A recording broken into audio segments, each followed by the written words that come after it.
Morning मेरे class 12th के प्यारे बगो लोग, कैसे हैं आप लोग। आशा करते हैं कि आप लोग ठीक होंगे, मन लगा के पढ़ाई कर रहे होंगे।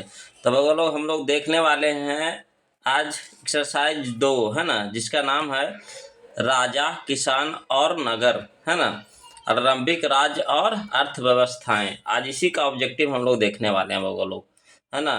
तो चलिए, क्या करना है इसमें, सबसे पहले आपको हम बता देते हैं कि इसमें आपको 74 क्वेश्चन दिया गया है ना। कितना क्वेश्चन आए हम आपके लिए, 74 क्वेश्चन। अब आपको क्या करना है, इस 74 क्वेश्चन को आप पहले खुद से बनाइएगा। उसके बाद जो हम आंसर बताएंगे उससे आपको मिलाना है ना। और लास्ट में हमें कमेंट करके बताइएगा कि आपने कितना नंबर का बना पाए हैं, है कि नहीं। तो इससे क्या होगा कि आपका ऑब्जेक्टिव भी हो जाएगा और साथ साथ में आपका टेस्ट भी हो जाएगा। तो चलिए प्यारे बगो लोग, क्या करना है, क्वेश्चन नंबर फर्स्ट का सही सही जवाब देना है। चलिए पढ़ते हैं क्वेश्चन, है ना। देखिए क्वेश्चन नंबर फर्स्ट क्या कहता है गांधार कला किस कला से प्रभावित थी, है ना। गांधार कला किस कला से प्रभावित थी। इसका सही ऑप्शन बताइएगा तो क्या होगा। तो इसका सही ऑप्शन है हमारा ऑप्शन नंबर बी, यूनानी कला, है ना। कौन सा कला, यूनानी कला। चलिए दूसरा कहता है क्वेश्चन, तो मौर्य कला में न्यायिक अधिकारी कौन था। मौर्य कला में न्यायिक अधिकारी कौन था।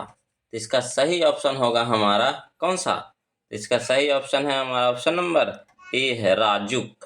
कौन है, राजुक। चलिए क्वेश्चन नंबर हम लोग 3 देखते हैं बगलो। क्वेश्चन नंबर देखिए 3 क्या कहता है पन किस धातु का सिक्का था। पन किस धातु का सिक्का था। इसका सही ऑप्शन बताइएगा क्या होगा।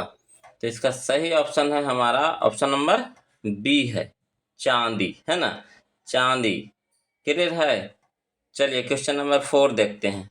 क्वेश्चन नंबर 4 कहता है सूती वस्त्र उद्योग के लिए कौन प्रसिद्ध था। सूती वस्त्र उद्योग के लिए कौन प्रसिद्ध था। तो इसका सही ऑप्शन है हमारा कौन सा। तो ऑप्शन नंबर ए है ना, उरैयूर। उरैयूर नाम है ना। चलिए क्वेश्चन नंबर अब हम लोग 4 देखते हैं बगलो। चलिए क्वेश्चन नंबर हम लोग 5 देखते हैं। देखिए क्वेश्चन नंबर 5 क्या कहता है बीना बजाते हुए सिक्के किसने जारी किए। ध्यान से सुनिएगा। कहता है बीना बजाते हुए सिक्के किसने जारी किए। इसका सही ऑप्शन होगा हमारा कौन सा। इसका ऑप्शन होगा डी होगा समुद्रगुप्त। कौन था, समुद्रगुप्त। चलिए क्वेश्चन नंबर 6 देखिए क्या कहता है फाहियान कौन था। फाहियान कौन था। तो इसका सही ऑप्शन होगा हमारा ऑप्शन नंबर सी होगा चीनी तीर्थयात्री, है ना, चीनी तीर्थ यात्री। चलिए बगलो क्वेश्चन नंबर हम लोग 7 देखते हैं। कहता है किसने सबसे पहले भारत में स्वर्ण सिक्के जारी किए। किसने सबसे पहले भारत में स्वर्ण सिक्के जारी किए। इसका सही ऑप्शन होगा हमारा ऑप्शन नंबर बी होगा, है ना, हिंद यूनानियों ने। चलिए क्वेश्चन नंबर हम लोग 8 देखते हैं बगलो। चलिए क्वेश्चन नंबर 8 क्या कहता है, ध्यान से देखते चलिएगा। कहता है क्वेश्चन नंबर 8 कि किसने भूमि अनुदान प्रथा प्रारंभ की। किसने भूमि अनुदान प्रथा प्रारंभ की। तो इसका सही ऑप्शन होगा हमारा ऑप्शन नंबर सी, सातवाहनों ने। चलिए क्वेश्चन नंबर 9 देखिएगा। कहता है मौर्य वंश का संस्थापक कौन था। मौर्य वंश का संस्थापक कौन था। तो इसका सही ऑप्शन होगा हमारा कौन सा। तो ऑप्शन नंबर बी होगा बगल, चंद्रगुप्त मौर्य। चंद्रगुप्त मौर्य। चलिए क्वेश्चन नंबर 10 देखते हैं। कहता है मौर्य वंश का अंतिम राजा कौन था। ध्यान से बताइएगा। कहता है मौर्य वंश का अंतिम राजा कौन था। तो इसका सही ऑप्शन होगा हमारा ऑप्शन नंबर कौन सा। तो ऑप्शन नंबर डी होगा बगलो, बृहदत्त, है ना, बृहदत्त, है ना, बृहदत्त। चलिए क्वेश्चन नंबर हम लोग 11 देखते हैं। क्वेश्चन नंबर 11 देखिए क्या कहता है। कहता है मगध की प्राचीन राजधानी कहाँ थी। मगध की प्राचीन राजधानी कहाँ थी। तो इसका सही ऑप्शन होगा हमारा ऑप्शन नंबर बी होगा, राजगृह। कहाँ है बोलो, राजगृह। चलिए क्वेश्चन नंबर 12 देखते हैं। कहता है चौथी शताब्दी ईसा पूर्व मगध की राजधानी कहाँ बनाई गई, है ना। चौथी शताब्दी ईसा पूर्व मगध की राजधानी कहाँ बनाई गई। तो इसका सही ऑप्शन होगा हमारा option number C, Pataliputra. Pataliputra. चलिए क्वेश्चन नंबर 13 देखते हैं, 13, है ना।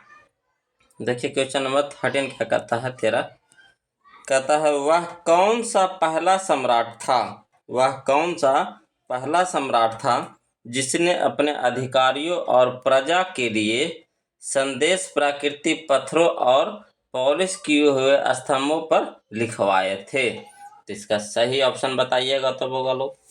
तो इसका सही ऑप्शन है हमारा ऑप्शन नंबर डी है, चंद्रगुप्त मौर्य। चंद्रगुप्त मौर्य।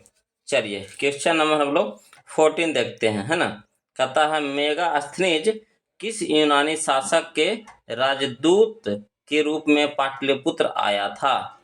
मेगास्थनीज किस यूनानी शासक के राजदूत के रूप में पाटलिपुत्र आया था। तो इसका सही ऑप्शन है हमारा ऑप्शन नंबर सी, है ना, सेल्यूकस। सेल्यूकस। क्लियर है, ऑप्शन नंबर सी, सेल्यूकस। चलिए क्वेश्चन नंबर हम लोग 15 देखते हैं। देखिए क्या कहता है क्वेश्चन नंबर 15। कहता है चीनी यात्री फाहियान किस शासक के काल में भारत आया। चीनी यात्री फाहियान किस शासक के काल में भारत आया। तो इसका सही ऑप्शन होगा हमारा ऑप्शन नंबर बी, है ना, चंद्रगुप्त द्वितीय। चंद्रगुप्त द्वितीय। क्लियर है। चलिए अब हम लोग क्वेश्चन नंबर 16 देखते हैं, 16। कहता है उत्तरी पश्चिमी भारत में प्राप्त अशोक के अभिलेखों में किस लिपि का प्रयोग किया गया है। तो इसका सही ऑप्शन क्या होगा हमारा। तो इसका सही ऑप्शन है हमारा ऑप्शन नंबर ए, खरोष्ठी लिपि, है ना, खरोष्ठी लिपि। चलिए क्वेश्चन नंबर हम लोग देखेंगे 17। देखिए बोलो क्वेश्चन नंबर 17 देखिए क्या कहता है। कहता है बाणभट्ट की रचना कादम्बरी में किसके शासन काल का वर्णन है। बाणभट्ट की रचना कादम्बरी में किसके शासन काल का वर्णन है। तो इसका सही ऑप्शन होगा हमारा ऑप्शन नंबर डी, हर्षवर्धन, है ना, हर्षवर्धन। चलिए क्वेश्चन नंबर हमारा 18 है। पंचतंत्र की रचना किसने की। पंचतंत्र की रचना किसने की। तो इसका सही ऑप्शन है हमारा option number D, Vishnu Sharma, है ना, विष्णु शर्मा। चलिए क्वेश्चन नंबर हमारा है, चलिए क्वेश्चन नंबर हम लोग 19 देखते हैं। कहता है कामसूत्र की रचना किसने की। ध्यान से देखिए, कहता है कामसूत्र की रचना किसने की। इसका सही ऑप्शन है हमारा ऑप्शन नंबर बी, वात्स्यायन, है ना, वात्स्यायन। क्लियर है। चलिए क्वेश्चन नंबर 20 देखते हैं। कहता है कौटिल्य, यानी जिसको चाणक्य भी बोला जाता है ना, कौटिल्य किसके मंत्री थे।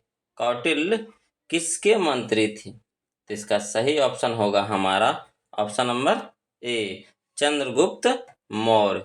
चंद्रगुप्त मौर्य के। क्लियर है। चलिए क्वेश्चन नंबर हम लोग 21 देखते हैं।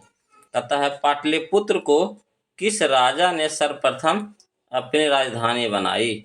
पाटलिपुत्र को किस राजा ने सर्वप्रथम अपनी राजधानी बनाई।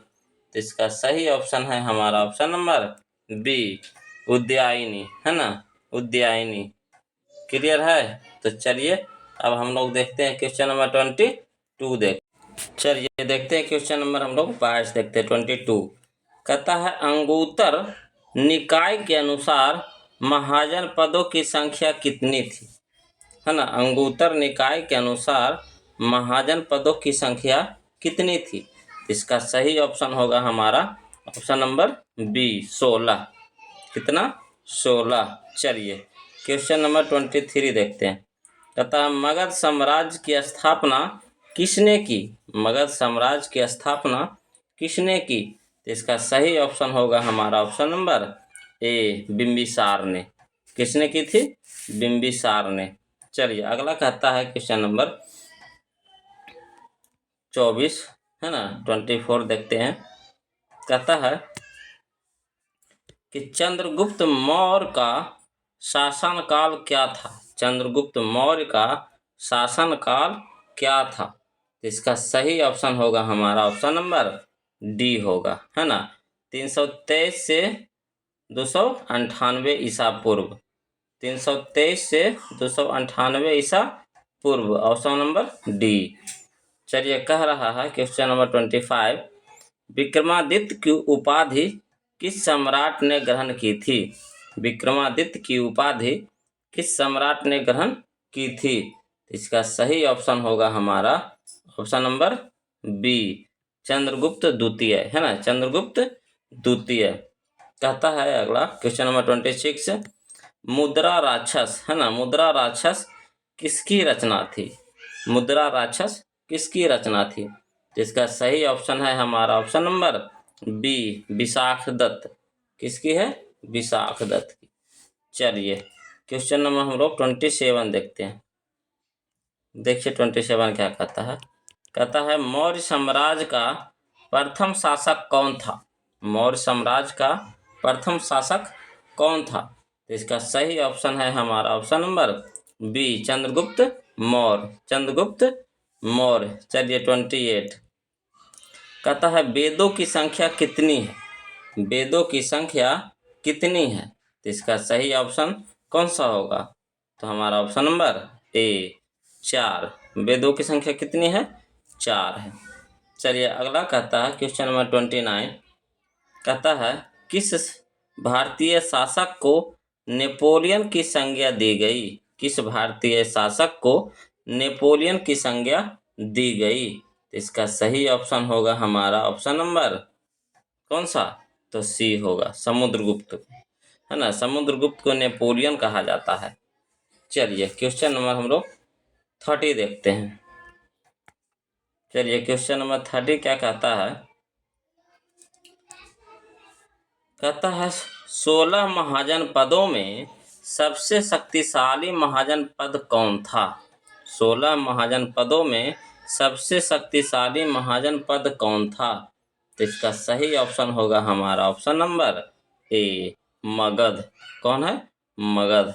चलिए क्वेश्चन नंबर 31 कहता है किस शिलालेख में अशोक के कलिंग विजय का उल्लेख है? किस शिलालेख में अशोक के कलिंग विजय का उल्लेख है? तो इसका सही ऑप्शन होगा हमारा ऑप्शन नंबर डी 13वां, है ना, 13वां। चलिए क्वेश्चन नंबर कहता है कि 32 कनिष्क की राज्यारोहण तिथि है? कनिष्क की राज्यारोहण तिथि है।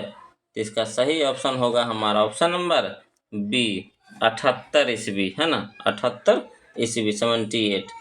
चलिए क्वेश्चन नंबर 33 देखते हैं। देखिए 33 क्या कहता है? कहता है धम्म महामात्रों को किसने नियुक्त किया? धम्म महामात्रों को किसने नियुक्त किया?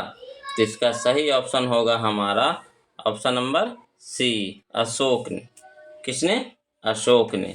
चलिए क्वेश्चन नंबर 34 देखिए। कहता है अशोक किस वंश का शासक था? अशोक किस वंश का शासक था? इसका सही ऑप्शन होगा हमारा ऑप्शन नंबर बी मौर्य वंश का। किस वंश का? तो मौर्य वंश का शासक था। चलिए क्वेश्चन नंबर हम लोग 35 देखते हैं, है ना। क्वेश्चन नंबर देखिए 35 कहता भारतीय इतिहास का कौन सा काल स्वर्णकाल के नाम से जाना जाता है? भारतीय इतिहास का कौन सा काल स्वर्णकाल के नाम से जाना जाता है? तो तो इसका सही ऑप्शन होगा हमारा ऑप्शन नंबर बी, गुप्त काल। कौन सा काल? गुप्त काल। चलिए क्वेश्चन नंबर 36 देखिए, कहता है प्रयाग प्रशिस्त की रचना किसने की थी? प्रयाग प्रशिस्त की रचना किसने की थी? तो इसका सही ऑप्शन है हमारा option number C, Harisena. Harisena. चलिए क्वेश्चन नंबर 37 देखिए, कहता है कि मौर्यकालीन टकसाल का प्रधान कौन था? मौर्यकालीन टकसाल का प्रधान कौन था? तो इसका सही ऑप्शन है हमारा ऑप्शन नंबर डी, लक्षणाध्यक्ष। लक्षणाध्यक्ष। चलिए क्वेश्चन नंबर 38 कहता है राज है ना, तरंगिणी के लेखक कौन है? तो इसका सही ऑप्शन है हमारा ऑप्शन नंबर डी, कल्हन। है ना, कल्हन। Option number D. चलिए अब क्वेश्चन नंबर हम लोग 39 देखेंगे। देखिएगा वो बोलो, क्वेश्चन नंबर 39 देखिए क्या कहता है। कहता है अर्थशास्त्र और इंडिका से किस राजवंश के विषय में जानकारी मिलती है? अर्थशास्त्र और इंडिका से किस राजवंश के विषय में जानकारी मिलती है? तो इसका सही ऑप्शन होगा हमारा ऑप्शन नंबर ए, मौर्य वंश। है ना, मौर्य वंश। चलिए क्वेश्चन नंबर 40 देखिए, कहता है अर्थशास्त्र की रचना कब हुई थी? अर्थशास्त्र की रचना कब हुई थी? तो इसका सही ऑप्शन होगा हमारा ऑप्शन नंबर सी, 4वीं शताब्दी ईसा पूर्व में। है ना, 4वीं शताब्दी ईसा पूर्व में। चलिए क्वेश्चन नंबर 41 देखते हैं। देखिए कहता है 41 है ना, 41 कहता है पतंजलि के महाभाष्य से हमें जानकारी मिलती है। पतंजलि के महाभाष्य से हमें जानकारी मिलती है। तो इसका सही ऑप्शन होगा हमारा ऑप्शन नंबर सी, पाक मौर्य काल की। है ना, पाक मौर्य काल की। चलिए इसका क्वेश्चन में देखिए 42 देखते हैं। कहता है अर्थशास्त्र के लेखक कौन है? अर्थशास्त्र के लेखक कौन है? तो इसका सही ऑप्शन है हमारा ऑप्शन नंबर सी, कौटिल्य। है ना, कौटिल्य। चलिए क्वेश्चन नंबर हम लोग 43 देखते हैं। देखिएगा वो बोलो, क्वेश्चन नंबर 43 देखिए क्या कहता है बिंबिसार का संबंध किस वंश से है? बिंबिसार का संबंध किस वंश से है? तो इसका सही ऑप्शन है हमारा ऑप्शन नंबर ए, है ना, हयक वंश। हर्यक वंश। है ना। चलिए क्वेश्चन नंबर 44 देखते हैं। कहता है वज्जी। है ना, वज्जी को सामाजिक ग्रंथों में कहा गया है। वज्जी को सामाजिक ग्रंथों में कहा गया है। इसका सही ऑप्शन होगा हमारा ऑप्शन नंबर कौन सा, बताइए। तो इसका सही ऑप्शन होगा हमारा ऑप्शन नंबर ये होगा, है ना, गण संघ। गण संघ। चलिए क्वेश्चन नंबर 45 देखिए। कहता है जनपद शब्द का शाब्दिक अर्थ है। जनपद शब्द का शाब्दिक अर्थ है। तो इसका सही ऑप्शन होगा हमारा ऑप्शन नंबर बी होगा, है ना, जहाँ लोग अपना घर बनाते हैं। जनपद का मतलब होता है जहाँ लोग अपना घर बनाते हैं, वही हुआ। चलिए क्वेश्चन नंबर अब हम लोग 46 देखेंगे। चलिए क्वेश्चन नंबर 46 देखिए क्या कहता है पंच चिन्ह वाले सिक्के बने होते थे। पंच चिन्ह वाले सिक्के बने होते थे। तो इसका सही ऑप्शन है हमारा कौन सा? तो यहाँ पे हो सकता है कुछ ये होगा, है ना, चांदी के भी होता था और तांबा के भी होता था। है ना, चांदी के और तांबा के दोनों के, यानी कह सकते हैं ऑप्शन नंबर डी सही है। बी और सी दोनों, है ना, बी और सी दोनों। चलिए क्वेश्चन नंबर 47 देखते हैं। कहता अशोक द्वारा, है ना, अशोक द्वारा प्रचारित बौद्ध धर्म कहाँ प्रचलित नहीं हुआ? अशोक द्वारा प्रचारित बौद्ध धर्म कहाँ प्रचारित नहीं हुआ? तो इसका सही ऑप्शन है हमारा कौन सा? तो ऑप्शन नंबर बी, है ना, ब्रिटेन। ब्रिटेन में बौद्ध धर्म का प्रचार नहीं हुआ था। चलिए क्वेश्चन नंबर 48 कहता है प्रथम ग्रंथ इंडिका की रचना किसने की थी? प्रथम ग्रंथ इंडिका की रचना किसने की थी? तो इसका सही ऑप्शन है हमारा कौन सा? तो ऑप्शन नंबर बी, मेगास्थनीज, है ना, मेगास्थनीज। चलिए अब क्वेश्चन नंबर हम लोग 49 देखेंगे। चलिए क्वेश्चन नंबर 49 देखिए क्या कहता है।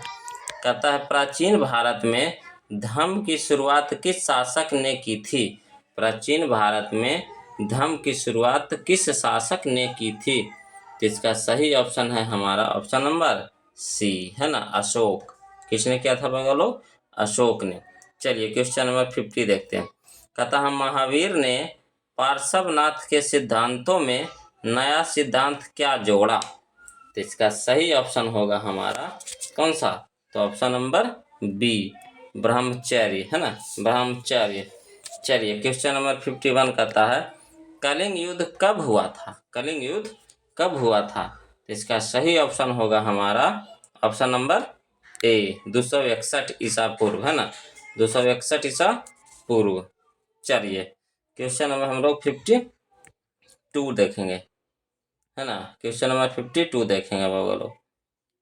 देखिए कहता है फूट डालकर विजय प्राप्त करने का कार्य सर्वप्रथम किस राजा ने किया? बहुत ही अच्छा क्वेश्चन है ना। कहता है फूट डालकर विजय प्राप्त करने का कार्य सर्वप्रथम किस राजा ने किया था? तो इसका सही ऑप्शन है हमारा ऑप्शन नंबर ए, अजात शत्रु, है ना, अजात शत्रु। चलिए क्वेश्चन नंबर 53 देखते हैं। कहता है जीवक वैद्य किस वंश के काल में था? जीवक वैद्य किस वंश के काल में था? तो इसका सही ऑप्शन होगा हमारा ऑप्शन नंबर सी होगा, है ना, हर्यक वंश के, हर्यक, है ना, हर्यक वंश के। चलिए क्वेश्चन नंबर 54 देखिए। कहता है अपने स्वयं के खर्चे से, है ना, सुदर्शन झील की मरम्मत किसने कराई? अपने स्वयं के खर्चे से सुदर्शन झील की मरम्मत किसने कराई? तो इसका सही ऑप्शन है हमारा ऑप्शन नंबर सी, रुद्र दमन, है ना, रुद्र दमन। चलिए बोलो अब हम लोग चलते हैं क्वेश्चन नंबर 55। देखिए बोलो क्वेश्चन नंबर 55 देखिए कहता है पाटलिपुत्र नगर की स्थापना उदयन ने किस नदी के संगम पर की? इसका सही ऑप्शन होगा हमारा कौन सा? तो यहाँ पे हमारा हो जाएगा, देखिए वो गंगा नदी पे भी किया था और सोन नदी पे भी और पुनपुन नदी, यानी कह सकते हैं ऑप्शन नंबर डी, इन सभी के संगम पर, माना गंगा, सोन और पुनपुन, है ना, इन तीनों के संगम पे किए थे। चलिए क्वेश्चन नंबर 56 देखिए। कहता है समस्त भारत ही नहीं एशिया एवं यूरोप में सर्वप्रथम, है ना, हुनों को परास्त करने का श्रेय किस शासक को जाता है? फिर से समझिए। कहता है समस्त भारत ही नहीं एशिया यूरोप में सर्वप्रथम, है ना, ह्यूनों को परास्त करने का श्रेय किस शासक को जाता है? तो इसका सही ऑप्शन होगा हमारा ऑप्शन नंबर बी होगा, है ना, स्कंद गुप्त, स्कंद गुप्त। चलिए क्वेश्चन नंबर हम लोग 57 देखेंगे। देखिए कहता है कि यूरोप का समुद्रगुप्त कौन था? यूरोप का समुद्रगुप्त कौन था? तो इसका सही ऑप्शन बताइएगा बाबा लोग। तो इसका सही ऑप्शन है हमारा ऑप्शन नंबर बी, नेपोलियन, है ना, नेपोलियन। चलिए क्वेश्चन नंबर 58 देखते हैं। कहता है किसके अभिलेख में, है ना, भूदान का उल्लेख मिलता है? किसके अभिलेख में भूदान का उल्लेख मिलता है? तो इसका सही ऑप्शन है हमारा कौन सा? तो ऑप्शन नंबर सी, प्रभावती गुप्त, प्रभावती गुप्त। चलिए क्वेश्चन नंबर हम लोग देखते हैं 59। कहता है भू अनुदान से संबंधित प्रथम अभिलेखीय प्रमाण किसका है? तो इसका सही ऑप्शन होगा हमारा कौन सा? तो ऑप्शन नंबर बी, सातवाहन काल, सातवाहन काल। चलिए क्वेश्चन नंबर हम लोग 60 देखेंगे बगलो। देखिए कहता है क्वेश्चन नंबर 60, कहता 510 ईस्वी में सती प्रथा के साक्ष्य वाला प्रथम अभिलेख कहाँ मिला है? 510 ईस्वी में, है ना, सती प्रथा के साक्ष्य वाला प्रथम अभिलेख कहाँ मिला है? तो इसका सही ऑप्शन होगा हमारा ऑप्शन नंबर ए, एरन, है ना, जिसको बोलते हैं सागर, है ना, एरन। चलिए क्वेश्चन नंबर 61 कहता है अशोक के महेंद्र और, है ना, संघमित्रा को बौद्ध धर्म के प्रचार के लिए कहाँ भेजे थे? अशोक ने महेंद्र और संघमित्रा को बौद्ध धर्म के प्रचार के लिए कहाँ भेजे थे? इसका सही ऑप्शन है हमारा ऑप्शन नंबर ए, श्रीलंका। कहाँ भेजे थे बाबा लोग? श्रीलंका भेजे थे। चलिए क्वेश्चन नंबर हम लोग 62 देखेंगे। देखिए क्वेश्चन नंबर 62 देखिए क्या कहता है किस विद्वान ने मात्र अभिलेखों के आधार पर अशोक का इतिहास लिखने का, है ना, सलाध्य प्रयाग किया? जिसका सही ऑप्शन होगा हमारा कौन सा? तो option number D, Devadatta Ramakrishna Bhandarkar. Devadatta Ramakrishna Bhandarkar. चलिए क्वेश्चन नंबर 63 कहता है मौर्य कला का निम्न में से कौन सा सर्वाधिक महत्वपूर्ण नमूना है? मौर्य कला का निम्न में से कौन सर्वाधिक महत्वपूर्ण नमूना है? तो इसका सही ऑप्शन होगा हमारा कौन सा? तो ऑप्शन नंबर डी, स्तंभ, है ना, स्तंभ। चलिए क्वेश्चन नंबर हम लोग 64 देखते हैं। देखिए कहता है 64 कि गुप्तों के काल में कौन चीनी यात्री भारत आया? गुप्तों के काल में कौन चीनी यात्री भारत आया? तो इसका सही ऑप्शन है हमारा ऑप्शन नंबर बी, फायान, है ना, फाहान आया था, फाहान। चलिए क्वेश्चन नंबर 65 देखते हैं। कहता है मेगास्थनीज भारत में किसके दरबार में आया? मेगास्थनीज भारत में किसके दरबार में आया? तो इसका सही ऑप्शन होगा हमारा कौन सा? तो option number A, Chandragupta Maurya के, चंद्रगुप्त मौर्य के। चलिए क्वेश्चन नंबर 66 देखेंगे बाबा लोग, 66 देखेंगे। देखिए क्या कहता है 66। कहता है समुद्रगुप्त की जानकारी होती है, समुद्रगुप्त की जानकारी होती है, किससे होती है बताइए? तो इसका सही ऑप्शन होगा हमारा ऑप्शन नंबर बी, प्रयाग प्रशिस्त से, है ना, प्रयाग प्रशिस्त से। चलिए क्वेश्चन नंबर 67 कहता है नवरत्न किस शासक के दरबार में रहते थे? नवरत्न, है ना, नवरत्न किस शासक के दरबार में रहते थे? इसका सही ऑप्शन होगा हमारा option number D, Chandragupta Vikramaditya, है ना, चंद्रगुप्त विक्रमादित्य। चलिए क्वेश्चन नंबर 68 देखिए। कहता है अभिज्ञान, है ना, शाकुंतलम के रचनाकार हैं। अभिज्ञान शाकुंतलम के रचनाकार हैं, कौन है बाबा लोग? इसका सही ऑप्शन बताइएगा। इसका सही ऑप्शन है हमारा ऑप्शन नंबर ए, कालिदास। कौन है? कालिदास। चलिए क्वेश्चन नंबर हम लोग देखेंगे 69, है ना। देखिए क्या कहता है 69 में। कहता है प्राचीन भारत में अभिलेख की शुरुआत किस शासक ने की? प्राचीन भारत में अभिलेख की शुरुआत किस शासक ने की? तो इसका सही ऑप्शन है हमारा कौन सा? तो ऑप्शन नंबर बी होगा बाबा लोग, अशोक, है ना, अशोक। चलिए क्वेश्चन नंबर 70 देखते हैं। कहता किस शासक को प्रियदर्शी कहा गया? किस शासक को प्रियदर्शी कहा गया है? तो इसका सही ऑप्शन होगा हमारा ऑप्शन नंबर कौन सा? तो ऑप्शन नंबर ए होगा बाबा लोग, अशोक, है ना। चलिए अब हम लोग देखेंगे क्वेश्चन नंबर 71। देखिएगा बोलो क्वेश्चन नंबर 71 कहता मेगास्थनीज ने अपने यात्रा वृत्तांत में भारत के समाज को कितने वर्गों में विभाजित किया है? तो इसका सही ऑप्शन बताइएगा कौन सा होगा? इसका सही ऑप्शन है हमारा ऑप्शन नंबर बी, 7 वर्गों में। कितने वर्गों में? 7 वर्गों में। देखिए कहता है 72 क्वेश्चन। कहता है एलोरा में कैलाश मंदिर किस राजवंश ने निर्मित कराया? है ना, एलोरा में कैलाश मंदिर किस राजवंश ने निर्मित कराया? तो इसका सही ऑप्शन होगा हमारा ऑप्शन नंबर डी, है ना, राष्ट्रकूट राजवंश ने। चलिए क्वेश्चन नंबर हम लोग 73 देखेंगे। देखिए क्या कहता है क्वेश्चन नंबर 73। कहता है तक्षशिला विश्वविद्यालय कहाँ स्थित था?